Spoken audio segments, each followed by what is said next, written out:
संबंध क्या होते हैं, रिलेशंस क्या होते हैं, भगवान या संसार कौन हमारा संबंधी है। संबंध शब्द का क्या अर्थ होता है? हम लोग संसार और भगवान दोनों के लिए संबंध शब्द का प्रयोग करते हैं। तो प्रश्न ये है कि संसार के लोग हमारे संबंधी हैं या भगवान हमारे संबंधी हैं?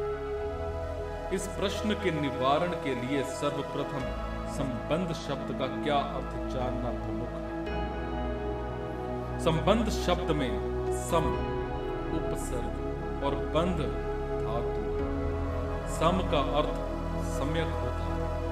सम्यक का अर्थ पूरी तरह से, चारों ओर से अथवा परिपूर्ण। अर्थात संबंध शब्द का अर्थ होता है चारों ओर से बंधन, सब प्रकार से बंधन अथवा परिपूर्ण बंधन अथवा 100% बंधन। संसार माता पिता भाई बहन जीजा दामाद आदि, इन सबको हम लोग संबंधी, रिश्तेदार, नातेदार, संबंधी कहते हैं। तो ये संबंध या संबंधी शब्द क्या संसार, माता पिता भाई बहन स्त्री पति, इन सभी पर लागू हो सक रहा है? इस प्रश्न पर हम विचार करेंगे। और क्या संबंध अथवा संबंधी शब्द भगवान पर लागू हो सकता है? इस प्रश्न पर भी हम विचार करेंगे और ये निर्णय करेंगे कि किससे हमारा वास्तविक संबंध है।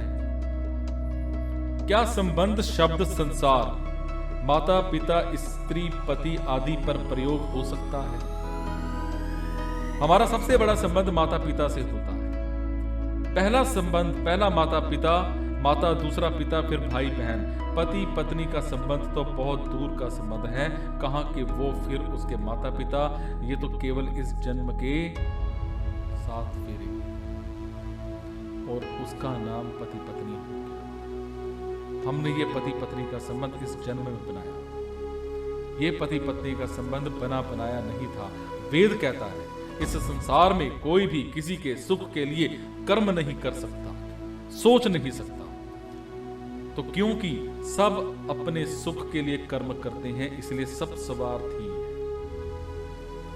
तो ये जितने संबंध या संबंधी हमारे संसार में है ना, इनको हम अपना संबंधी इसीलिए कहते हैं क्योंकि इनसे हमारे स्वार्थ की सिद्धि होती है। और फिर ये संसार के लोग अर्थात हमारे संबंधी कब तक हमारा साथ देंगे? ये अनिश्चित, पता नहीं कितने समय तक। एक बच्चा मां के पेट से बाहर आया और मां मृत्यु को प्राप्त हो गई। वो बच्चा को अभी ये नहीं पता कि मां क्या होती है और मां चल बसी। 10 दिन बाद पिता भी मृत्यु को प्राप्त हो गया। सो संसार के लोगों का संबंध इतना अनिश्चित है कि एक पल का भरोसा नहीं। और अगर हम मान लें कि हमारे माता पिता जिंदा रहें, भाई बहन जिंदा रहें, पति पत्नी जिंदा रहें, जीजा दामाद आदि सब लोग जिंदा रहें, कोई भी 100 वर्ष तक नहीं मरे, तब भी अगर वो आपके अनुकूल रहें, आपके स्वार्थ की सिद्धि करें, तभी संबंध बना रहेगा। आप लोग जानते हैं भाई भाई, पिता पुत्र एक दूसरे पर गोली चला देते हैं। पिता पुत्र को घर से बाहर निकाल देता है। एक तो संसार के लोगों का जीवन ही क्षणिक कुछ समय के लिए है। और अगर संसार के लोगों का जीवन हमारे जीवन के बराबर भी मान लें तो उनके मन बुद्धि का ठिकाना नहीं, कब वो संबंध तोड़ दें। और अगर वो संबंध भी ना तोड़ें और हमारे साथ ही मरें, जब हम मरें तब भी माँ अपने कर्म के अनुसार जाएगी, पिता अपने कर्म के अनुसार जाएंगे, पत्नी अपने कर्म के अनुसार जाएगी, सब लोग अलग अलग जाएंगे। यानी संसार में जब तक संबंध था वो स्वार्थ के आधार पर ही था। तो सम का अर्थ परिपूर्ण और पूर्ण। अतएव संसार का संबंध ना तो परिपूर्ण है क्योंकि स्वार्थ का अर्थ है, और पूर्ण का नहीं क्योंकि क्षणिक कुछ समय के लिए। क्या संबंध शब्द भगवान पर प्रयोग हो सकता है? भगवान से हमारा मतलब जीवात्मा का संबंध अनादि, जिसका प्रारंभ ना अनंत और सनातन या नित्य है। भगवान हमारे माता पिता भाई सब कुछ है। तुम स्त्री, तुम कुमार और कुमारी और तुम बूढ़े हो पर लड़ियां लेके चलते हो। तुम ही, और ही का अर्थ होता है तुम्हारे सिवा कोई नहीं। हम आत्मा हैं, इसलिए आत्मा का परमात्मा के साथ संबंध नित्य सदा रहता है। भगवान और आत्मा एक साथ एक ही स्थान पर रहते हैं।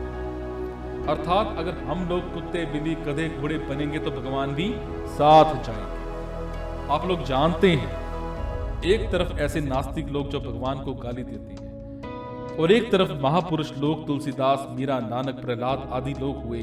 भगवान इन दोनों को इसी पृथ्वी का पानी देते हैं। अगर भगवान और आत्मा का संबंध नहीं होता तो भगवान कहते, तुम नास्तिक लोग जैसे पानी पियोगे उसी क्षण मर जाओ। परंतु भगवान ऐसा नहीं करते, क्योंकि उनका और हमारा संबंध है। इसीलिए चाहे नास्तिक हो या आस्तिक, दोनों को भगवान इसी पृथ्वी का पानी पिलाते हैं। हम लोग भगवान से अपने संबंध को भूले हुए हैं, लेकिन भगवान सर्वज्ञ, सब जानने वाले, वो कभी भी अपना और जीवात्मा का संबंध नहीं भूलते।